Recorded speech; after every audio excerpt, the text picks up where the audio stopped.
It's not like we're picking on somebody for looking a certain way.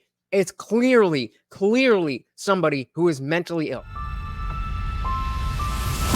All right, welcome back to the party, everybody. Hit that like and subscribe. You know I would do it for you, and let's party. So I have heard about this girl, Eugenia Cooney, for a while. And it's because when I was going through all my atheism stuff, I was a big fan of Jacqueline Glenn, who was in those circles. And this girl is just someone who, would gain attention from being sickly skinny, like obviously eating disorder. And the whole drama around it was that, she was in denial that her mom is, controlling her life. And I thought this was really relevant coming up now. They're talking about it on Pop Culture Crisis. And this is just a perfect look into how we should be dealing with people who are unhappy in their bodies. And look at the stark contrast with how we talk about somebody with an eating disorder versus somebody who has, an issue with their gender identity. Yeah, we were talking about a vegan influencer who recently died of starvation and exhaustion, and she was only like 39. She looked extremely malnourished in all of her videos and her pictures that she posted, but a lot of the vegan ideologues kind of denied reality and said, no, this is what perfect health looks like, just because she's vegan. And I mentioned Eugenia Cooney because, similarly, sadly, this is another YouTuber / influencer who we've been watching basically live on death's door for many years now. It's really sad. Yeah, again, this I'm thinking like 2010s when a lot of drama is happening in her circles, and like I don't watch her content. I couldn't tell you even what it is beyond her putting on clothes in her stickly body, and you'll see, just to get people upset about her. But for some reason, she has a big following, and people are still all about her. And I guess as she's approaching 30 or passing 30, that's kind of the hot spot for people who have this type of life. They don't really make it that far. Yeah, the pictures I saw were very sad. She quite evidently has a severe eating disorder. She's anorexic, and she has vaguely admitted to having eating disorder issues before. And beyond the eating disorder issues, as again, they'll get into a little bit more, her mother is a big part of the whole thing and is helping shield her from other people saying, hey, I think you need to get help.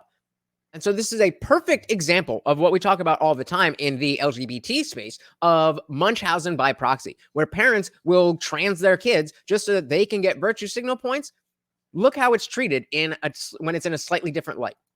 But it's very hard to get her to address that.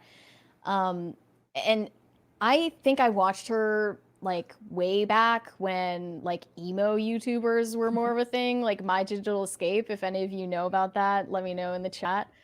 But she recently posted a TikTok of herself dressed up in cosplay as Barbie, and her outfit was not the focus of the video. I'll just say that. So let's take a look at it. So before they even play the video, just take a look at who we're talking about. So it's not like we're picking on somebody for looking a certain way. It's clearly somebody who is mentally ill. And obviously you can't, there's music behind it, but like this is not healthy. And this is how she's been for years. She's obviously incredibly emaciated. What about the people around her?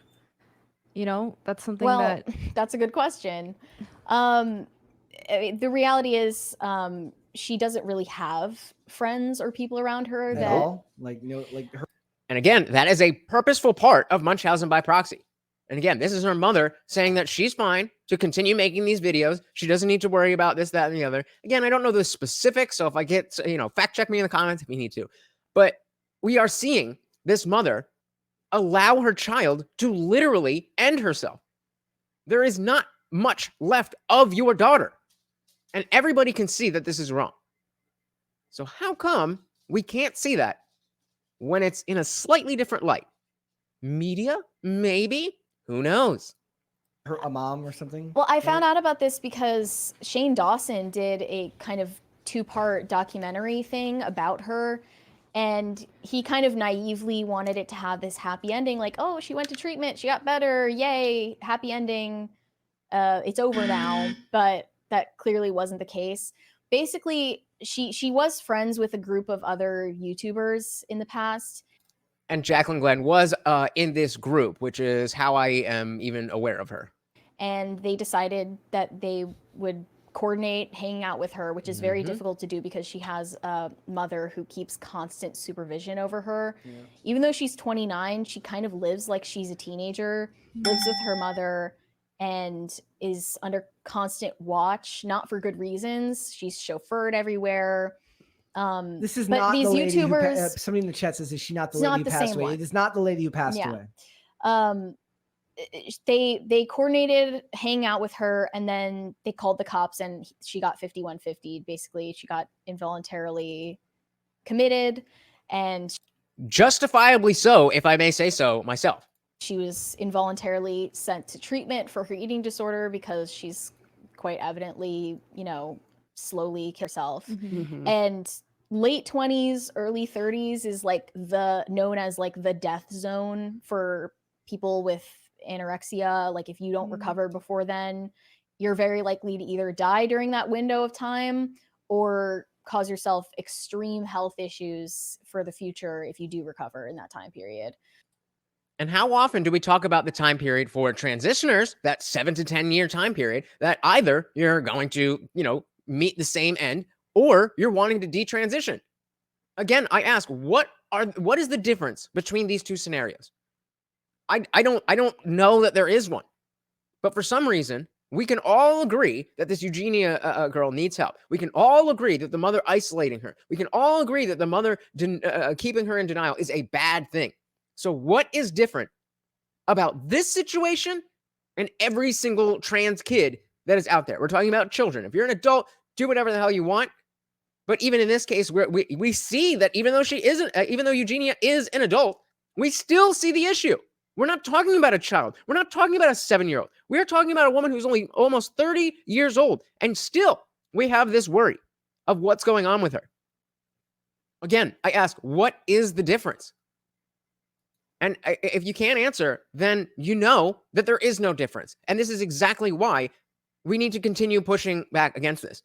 Because as much as it's not okay to let this Eugenia girl just wither herself literally into nothing, it's not okay to do what trans kids' parents are doing to their children. Agree? Agree? Let me know in the comments below. Thank you so much for hanging out with me, guys. Once again, I've been your host, Lutch, aka the Indian Jesus, here to resurrect the second coming of common sense. Until next time, guys, I am out of here. Peace.